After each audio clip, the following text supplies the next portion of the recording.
Hello, everyone, and welcome to Friday, May 7th, 2021. This podcast is being brought to you today by Chugwater Chili.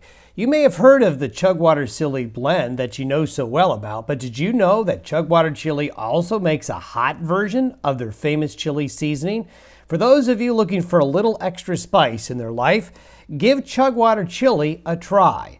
And there's a special offer to podcast listeners. Take advantage of 20% off Chugwater Chili products at chugwaterchili.com by using the discount code ChugwaterDon at checkout.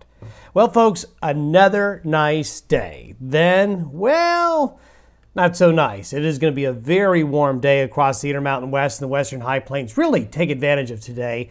Unfortunately, today is not a Saturday or a Sunday, but I think all of you are going to really like the weather. We're going to give you a drought update as the new drought monitor came out yesterday.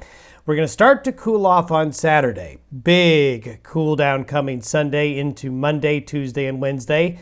For those of you who are really into the warm weather right now and would really like it to stay warm, you're going to be disappointed, I'm afraid. But it does warm up again late next week. So it is a bit of a roller coaster, but it is spring. But we're getting there, folks. We've got a week of May under our belt, and every week you go forward, it starts to get a little better, although next week, not all that great again. Some precipitation is coming, and as has been the theme this spring, winners and losers again. Now let's take a look at the latest drought monitor. Pretty interesting when you focus in on our neck of the woods, but a couple of things to highlight. We continue to have dryness in parts of the Northwest Corn Belt and the Great Lakes. This is kind of a new area, especially here in the Great Lakes. North Dakota and parts of South Dakota really hurting badly, and their drought conditions get worse. And of course, look at areas west of the Divide. We've been talking about this.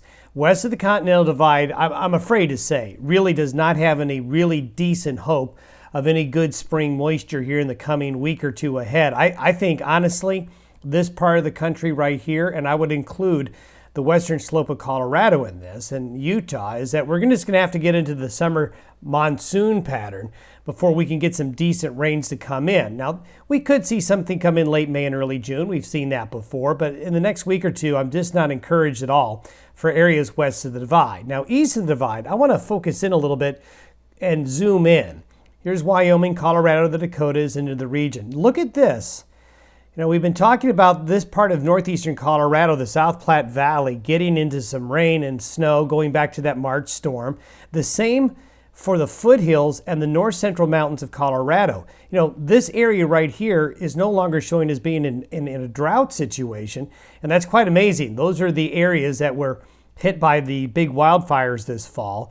Well, they have really benefited from the pattern here lately, this northeast corner of Colorado, the front range mountains and foothills of Colorado. Now, southeastern Wyoming has seen improvement, even though it's showing yellow here. This area has really showed big improvements. The southeast counties of Wyoming are doing the best of anybody. Now, we've also seen improvement in the northern Bighorn Basin and up around the Sheridan area near the Montana border, but the rest of northeast, north central Wyoming, southwestern and western Wyoming are still in drought conditions. So improvements here and improvements here. And you know what's going to happen? With the next system that's coming, these circled areas are going to be getting most of the precipitation again. So this is a theme that is going to continue here for a little bit longer. Then, of course, you can see into parts of south central Wyoming and Colorado's western slope. This La Nina has really hit those areas very hard. We've got to just get the La Nina to end to turn that corner. As we go through today, this is the upper level pattern with a nice big ridge of high pressure over the Intermountain West. A big happy face for everybody. It's just going to be a beautiful day. Some of you should be teeing off shortly after you watch this podcast. These are our temperatures for today, 70s and 80s. Look at the 70s and 80s all across northern Wyoming and southern Montana, eastern Colorado, both sides of the Divide, other than the mountain areas. And even the mountain areas for this time of year are going to be very warm. But we start to cool off. These are today's temperatures. These are Saturday's temperatures. You can see a lot of blue starts to come in from the north. Extreme southeastern Wyoming and eastern Colorado and into the panhandles enjoy one more warm day, but that area really shrinks by Mother's Day Sunday. I'm really falling down on my job, moms. I'm sorry. Just not going to be the outdoor type of barbecue Mother's Day event, more like indoor brunch. as we're looking at temperatures really cooling off. Those are the high temperatures for Sunday, and we're going to see some shower and thunderstorm activity develop because this trough of low pressure right here, it doesn't look impressive, but it's not moving very fast, and it's going to bring a cold, moist atmosphere into the area, making it unstable and cool, and it's going to stick around from Sunday through Wednesday. This area of low pressure just isn't going to move very much, and the end result is going to be some really cold temperatures. Now look at this. These are the forecasted high temperatures for Monday. Look at this. In southeastern Wyoming, parts of northern Colorado, temperatures for high temperatures only in the 30s and 40s, and even the cooler air gets into areas on the western side of the divide and even back into the Wasatch Front of Utah. So everybody's going to really cool off. These are highs on Monday, and that's going to bring out a lot of folks and make them unhappy for sure. Precipitation, though, that drought monitor I showed you where this area has improved, look, that is the area that has the best chance of some precipitation up in the south central and southwest areas of Montana as well. And again, this map looks just like all the other maps I've shown you over the last few weeks. West of the divide, yes, moisture, not very much. The Colorado Front Range and the southeast corner of Wyoming continue to get wet, and that'll be the situation here. I hate to say this, but in this area here in northeast Colorado and southeastern Wyoming, some of that, especially Monday into Monday evening and even late Sunday night, could be in the form of snow. Look at this, even some wet snow into the panhandle of Nebraska, the I-80 corridor and the I-25 corridor of Wyoming.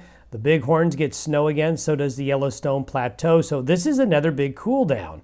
Of course, it's really hard to complain about the precipitation, but it is coming with some really cool temperatures. These are temperatures for Tuesday relative to average, and you can see the purple here, the cold core of the core across the area into the cloudy, cool, moist upslope conditions. And of course, this is bringing out the angry villagers again. I'm already hearing from folks who are tired of these cold snaps. They want the warm weather. Hopefully, I'm not going to be able to throw another angry villager shot on the screen here soon, but got to throw it back up again because it really is going to get a lot colder early next week. However, high pressure builds in, and by Friday, folks, here we go. By next Thursday and Friday, pattern sort of repeats itself, doesn't it? Does this sound familiar? Because this is exactly what is going on this week. The week starts off cold, unsettled, and wet. The week ends with warmer weather. However, I think this area of high pressure will have bigger staying power. So starting Thursday, Friday, and into Saturday, Sunday of next week, a more persistent, warmer pattern is coming. Of course, we'll have to deal with him later on in the longer term. Temperatures by Thursday, this is by Thursday, back into the 60s and 70s, and look at these temperatures by next weekend. By next weekend, 70s and 80s. So folks, you're going to have to get through the first half of next week, but you will be rewarded with another trend towards much warmer temperatures again. We call this weather whiplash. Don't forget to go to chugwaterchili.com and get your 20% off. Have a great weekend, everybody. We'll see you on Monday.